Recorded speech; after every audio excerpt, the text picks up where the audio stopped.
Bueno, justamente vamos a establecer contacto con el profesor de la Facultad de Economía y Negocios de la Universidad de Chile, especialista además en materia de pensiones, José Luis Ruiz. Profesor, gracias por estar con nosotros. Muy buenas tardes. Quiero partir preguntándole la plata que chilenos y chilenas tienen en sus fondos de pensiones. ¿De quién es? ¿De ellos o no es de ellos?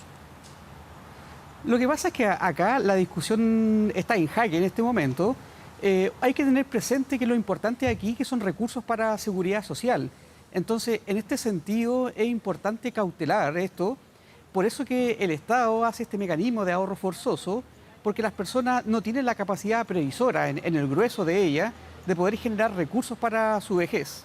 Ya, pero justamente, bueno, es parte de lo que va a tener que resolver ahora el Tribunal Constitucional, porque la Constitución, la actual Constitución, incluso cuando se desea modificar, consagra el derecho a propiedad. Y desde ese punto de vista, parte de lo que se ha estado debatiendo durante estos días y particularmente esta mañana es ese dinero que está ahí, ¿cierto?, para las pensiones. ¿De quién es? Sí, ¿Es del, sí, del que sí. lo aporta o del que lo guarda? O sea, en ese sentido claramente es del aportante, pero con una finalidad que supera su capacidad individual de poder decidir libremente. De hecho, yo creo que uno de los errores que ha habido en esta materia es la lógica de cómo se le explica a las personas el uso de estos recursos. Si uno entendiera esto que es como una especie de seguro que se cobra cuando básicamente se alcanza la vejez, uno entendería que son recursos con ese fin y no con otro objetivo. Entonces, en este sentido, el Estado tiene que cautelar, porque cuando llega ese momento de vejez, del retiro del mercado laboral, de la vida activa, las personas ya no pueden generar ingresos y por lo tanto es clave que haya un mecanismo que genere ingresos para esa vejez digna. Ya, pero si el dinero es de cada aportante, ¿por qué cada aportante no puede decidir una vez que se jubile en qué lo va a asignar? Porque en el caso de esta profesora, lo hemos explicado, he informado varias veces, ella básicamente lo que quiere es pagar su casa, digamos, las deudas de su casa, porque dice además que la pensión que le están entregando tampoco es suficiente para cubrir sus necesidades básicas. Claro, pero hay un fin que es mayor, o sea, como sociedad uno debe velar, porque si no tendríamos una pobreza muy fuerte al llegar a la tercera edad, y por lo tanto es clave en este sentido cautelar con recursos. Ahora, si uno lo ve, estos casos puntuales, por ejemplo, el caso de querer pagar un crédito hipotecario, uno se puede preguntar en una forma previa por qué el sistema financiero da crédito más allá de la edad en la cual las personas debían estar trabajando. O sea, para una primera vivienda uno podría pensar que el horizonte máximo debiera ser hasta la edad de retiro. Para una segunda vivienda uno lo puede considerar como inversión y por lo tanto tiene un sentido para la parte financiera de entregar un crédito más allá de la edad legal de retiro, porque como sería un activo, las personas lo podrían liquidar y pagar el remanente de una deuda. Entonces, hay fines que pueden ser muy loables de, por ejemplo, en este caso, pagar un crédito hipotecario, temas de salud, por lo cual uno podría decir, bueno, pero está fallando el sistema de pensiones o un sistema de salud. Entonces, en este sentido, es clave cómo se entiende la lógica de armar una pensión. Ya que En este menciona sentido, la responsabilidad... Sí, cuéntame. No, perdón, ya que menciona el tema de la salud, también se ha planteado en aquellas personas que llegan a la edad de jubilación o incluso antes y que sufren de alguna enfermedad catastrófica, donde su expectativa de vida incluso va a ser menor que la que estaba proyectando la administradora o la asociación la administradora de fondos de pensiones. ¿Qué pasa en esos casos? Ese dinero claramente está proyectado para una determinada cantidad de años que ante una enfermedad catastrófica podría no ser tal. Estos podrían ser suficientes, claro. Lo que ocurre es que en este caso significa que debiéramos tener un sistema de salud que cubra esas enfermedades catastróficas. Uno debiera considerar de esa manera. Ahora, si uno lo entiende bajo esta lógica, también hay que preguntarse lo siguiente.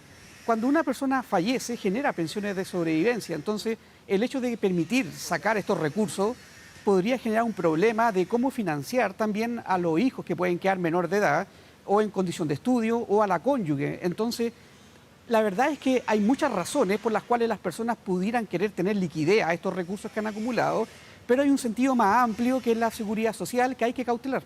Ahora, se ha mencionado en estos días, incluso también esta mañana, ahí en el Tribunal Constitucional, el caso peruano, que tenía un sistema de AFP similar al nuestro, pero allá la autoridad permitió que los peruanos retiraran sus fondos de pensiones. Claro, y eso es muy efectivo en el corto plazo, eso favorece el crecimiento económico, la gente va a gastar el dinero, pero la pregunta es quién va a financiar la necesidad de estas personas cuando se le acaben los recursos. Y ese es el problema que hay, o sea, lo que hay hoy en día a nivel mundial hay un tema asociado a la mayor longevidad de la población.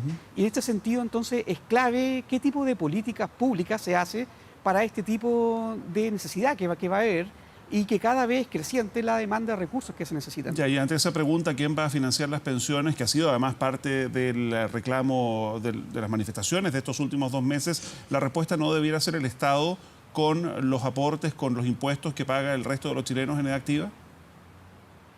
Lo que pasa es que no hay que mirar también el nivel de desarrollo de Chile. O sea, uno quisiera obviamente un estado de bienestar que cubriera este tipo de necesidades, pero es básicamente imposible de financiar en el estado actual que tiene el país.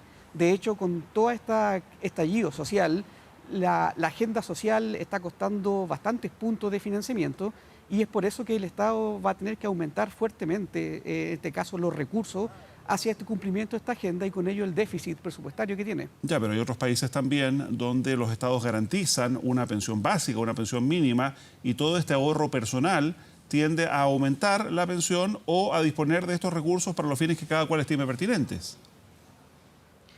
O sea, sería muy clave poder moverse más hacia allá. En este sentido, lo que hay que entender es que esos estados también, los que se logran financiar son estados que justamente recaudan bastante por la vía tributaria. Entonces, estamos lejos de nosotros de llegar a esa condición.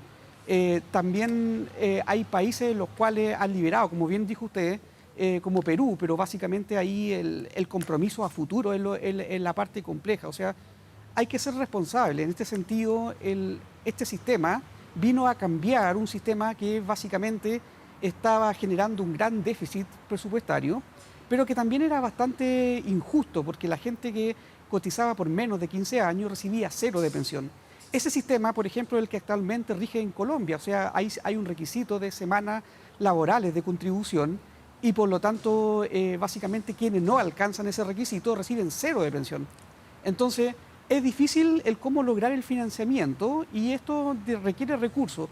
Si uno se pone de acuerdo, si uno de verdad generara los recursos de largo plazo para financiar este compromiso permanente, uno diría, ok, pero en el estado actual que tenemos de Chile es muy difícil pensar que nos podemos mover hacia allá. Muy bien, profesor Ruiz, muchísimas gracias por habernos acompañado hasta ahora. Muy buenas tardes. No, gracias a usted.